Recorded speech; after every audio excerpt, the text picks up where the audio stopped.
Hello and welcome to the video. This is a new type of project for the channel.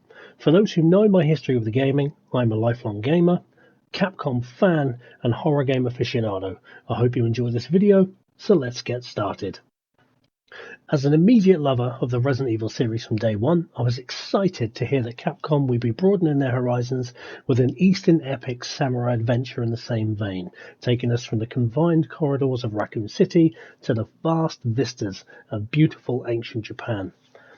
Resident Evil Warlords was originally planned for the PlayStation 1, but later delayed due to the production of further RE titles and system limitations of the hardware. It was then revised and set for the next generation of consoles on the PlayStation 2.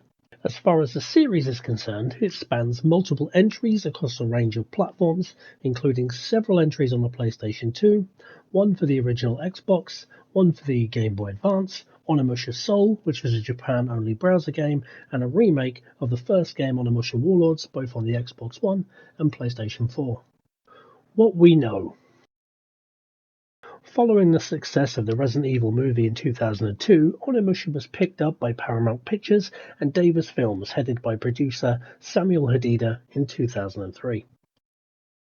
Christoph Gans was set to direct following recognition on the 2001 period fantasy horror movie Brotherhood of the Wolf, set in 18th century France that follows a band of hunters sent by the king set to track, kill an elusive mysterious creature across country, not too dissimilar for the events of Onimusha itself. Christoph Gans then later went on to direct the game-to-screen adaptation of Silent Hill in 2006, which is one of the few game-to-movie adaptations that is fairly faithful to the source material.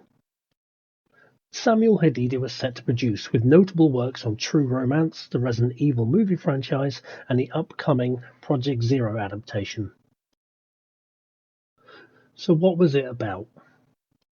Whilst little is known about the plot, or for that matter, the characters that the story would have followed, we can gain some loose knowledge by a single piece of casting, that of one Heath Ledger. It is rumoured that he was playing a Christian mercenary born to a Japanese mother and Portuguese father, a reluctant hero that features in the fourth entry of the mainline series, Onimusha Dawn of Dreams. The story follows Soki, known as the Blue Oni, as he treks across Japan's Sengoku era, guided by the Omen Star with a band of friends and warriors set to destroy the Darkstone and the Black Oni that wields it. On screen you can see a series of character models and concept arts of Roberto, the character that Heath Ledger was cited to have been playing. Filming was due to start in February of 2008, but just 1 month before Heath sadly passed away.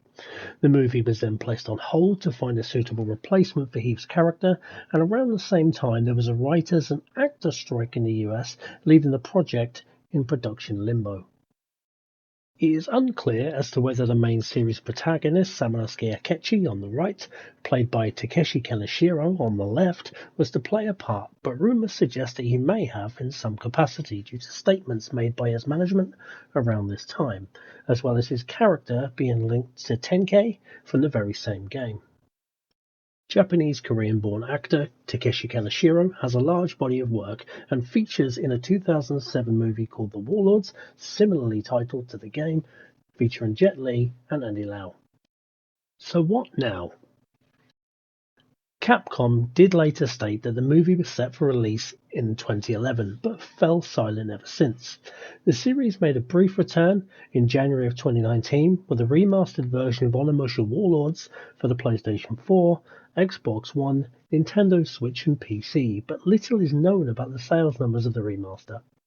The series itself has sold around 8.3 million units across all platforms as of December 2019, and according to a Push Square article published on June 7th of 2020, it is rumoured that Capcom Vancouver had pitched plans to revive the Long Dead series, along with Dino Crisis Reboot, but has since been shuttered by Capcom following the disappointing sales of the 2019 remaster and the underwhelming success of Dead Rising 4.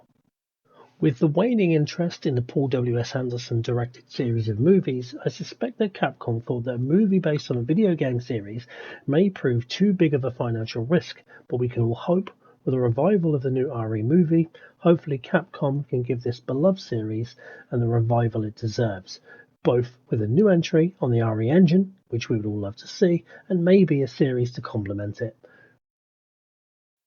I would like to thank you all for watching, and I hope you enjoyed it as much as I did making it. This is the first project of this type that I've ever done, and I do plan to do more, but maybe a little less amateurish next time. And don't forget to give a thumbs up and subscribe to the channel. Drop a comment in the bottom. Let me know what you thought about it, and feel free to pop across to my Twitch, and I stream a few times a week. Thank you very much. Bye bye.